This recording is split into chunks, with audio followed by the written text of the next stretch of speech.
In part 1, we examined how many times evolutionists have used the logical fallacy of equivocation to muddy the waters surrounding the very meaning of evolution itself, often claiming that macro or big picture evolution has been demonstrated by showing examples of what they term microevolution, which are really just the reshuffling or damaging of pre-existing genetic information. We'll now move on to show why some of the most commonly used examples of genetic mutation used to prove the story of evolution is true absolutely fail to accomplish what evolutionists need to demonstrate.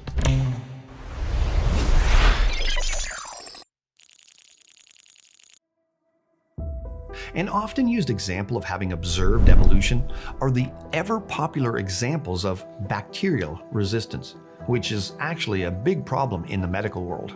When bacteria become resistant to antibiotics, doctors need to cycle patients with new ones to try to overcome these harder-to-kill bacteria. And some strains are now referred to as superbugs because of their ability to resist several types of antibiotics. But is this really evolution in action? Absolutely not, because once again, there's a big difference between beneficial mutations in a macroevolutionary sense, one that benefits the big picture of evolution by creating novel features, and one that just benefits a creature temporarily by changing something within it. Let's use the common Helicobacter pylori bacteria as an example. H. pylori is a rather nasty bacteria that can cause a myriad of problems in your stomach and digestive tract, including ulcers and even cancer.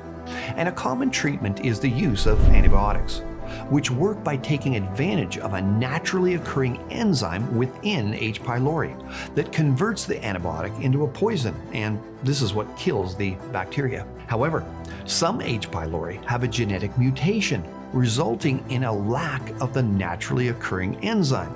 And so the antibiotic therefore obviously doesn't work in these cases. However, these mutant bacteria have acquired resistance not through the acquisition of some novel trait, but once again by the loss of something they previously had, the enzyme. Now, sometimes these examples are much more complicated, so much so that people can be convinced by them, again, often because of the way the end results are typically described. For example, studies on other bacteria have been done that can sound very convincing as proof of evolution when presented in a certain way. Case in point, certain soil bacteria can metabolize a naturally occurring sugar called ribitol, and normally do so in the wild. When scientists cultured a large population of them in a lab and fed them a different type of unnatural sugar called xylitol that they normally can't exist on, mutants appeared that were able to metabolize it. So these next generation bacteria, G1 mutants we'll call them, could survive on xylitol, which the previous generation did not. However, they could only grow at about 1/9 the rate that the previous wild generation could on their normal food, ribitol. So these G1 mutants had seemed to have developed a new trait, albeit with a cost to growth fitness. Much to the excitement of evolutionists, very soon a G2 mutant variety was produced that could grow 2.5 times as fast on xylitol as the previous G1 generation could.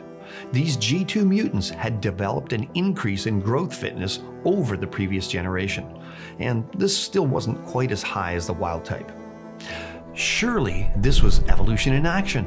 Then, even more excitingly, a G3 mutant variety could grow 2 times as fast on xylitol as the previous G2 generation could. And these G3 mutants have developed an even higher increase in growth fitness over the previous generation.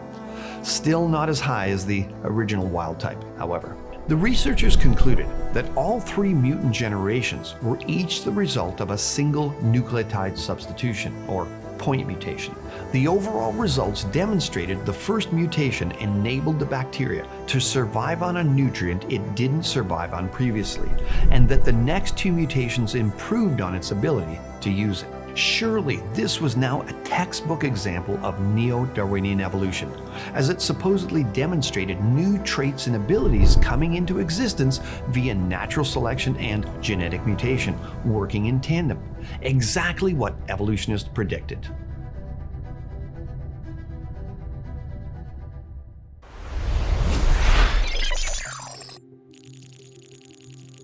Upon close inspection, this example of evolution falls apart as well.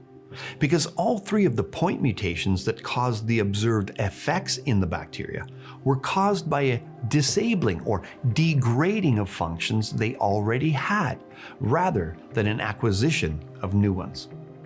Let me explain. First, we need to understand that ribitol dehydrogenase, RDH, is an enzyme produced by healthy bacteria that catalyzes the first step of metabolism of the sugar, ribitol, that it normally eats, so to speak. Now, it's been demonstrated that RDH can break down xylitol as well, as it's very similar in structure to ribitol. It's just that it's an unnatural sugar that doesn't occur in the wild. The cell can survive on it, but cell activity is much lower than normal, and normally molecules like xylitol can only get into cells in minute quantities. However, the bacteria have a sensory system that triggers the RDH enzyme in the presence of ribitol, at which point its production is switched on.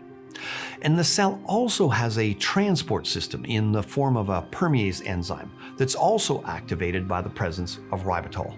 Now, as a crude analogy in comparison to animal digestion, think of a dog's nose as the sensory system, which triggers the production of saliva and causes them to open their mouths wide to allow food inside easily. Now, in the case of the G1 mutant, the point mutation resulted in the breaking of a tap that turns the production of RDH on or off, so that the bacteria began producing it constantly. So think of this like a broken pipe that no longer allows you to stop the flow of water, i.e. the tap is always on. And this allowed the minute quantities of xylitol that made its way inside the bacteria to be metabolized more efficiently. Now, in the second instance, the G2 mutant's point mutation caused a breakdown of the RDH enzyme so that it became less specific towards the food it was selecting to metabolize, which allowed xylitol to be utilized more efficiently. Think of this lessening of specificity like the requirements needed to pass an airport security checkpoint, where initially it required you to show your passport, boarding pass, and one additional form of ID, like a driver's license. Now, if the requirements were changed so that you were now only required to supply your passport and boarding pass, it would mean less specificity in allowing you further access. Finally, in the case of the G3 mutants, what was damaged by their particular point mutation was the switch that turned on and off the transport system, the permease enzyme, which was normally only activated in the presence of ribitol, which then helped open up and allow its food inside freely. Think of this mutation like a broken light switch that no longer allows you to turn off the light. Because the permease enzyme was now constantly active, any xylitol that was available was now brought in greater quantities, which was metabolized by the constantly made less specific RDH enzyme.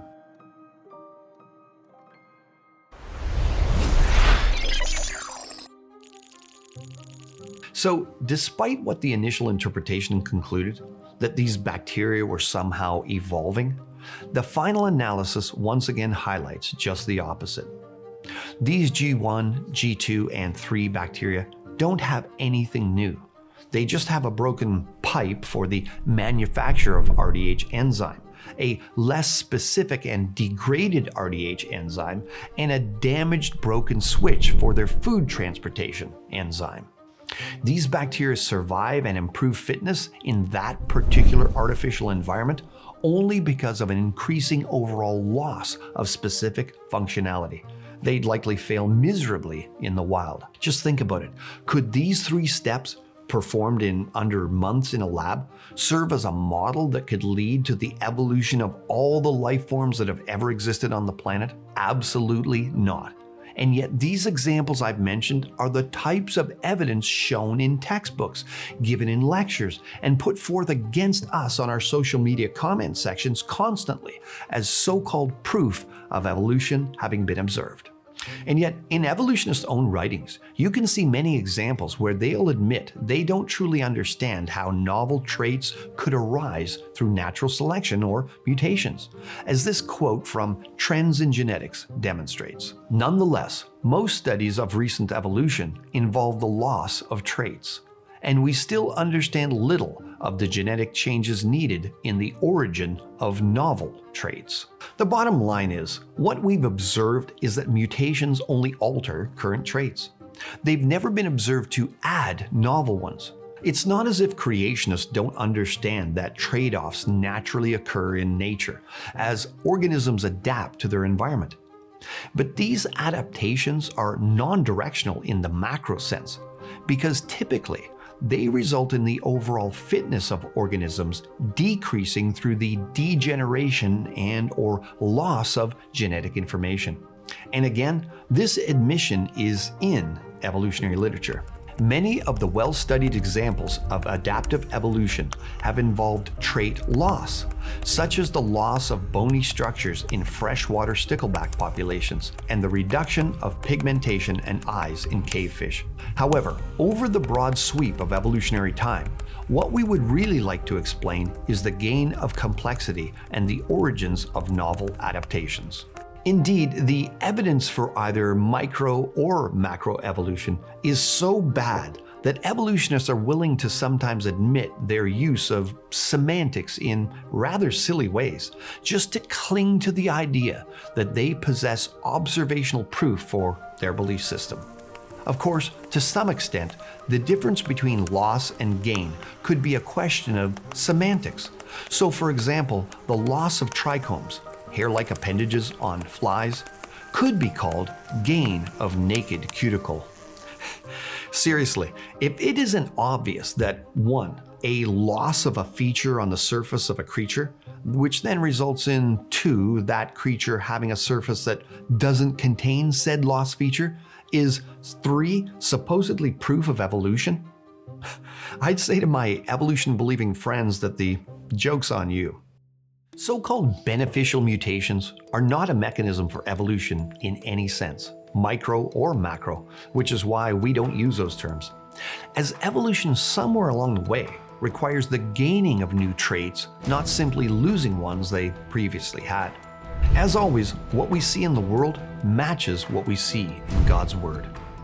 We see evidence of incredible design that has degenerated over time due to sin and the curse brought about by the fall of man, as has been clearly revealed in Genesis.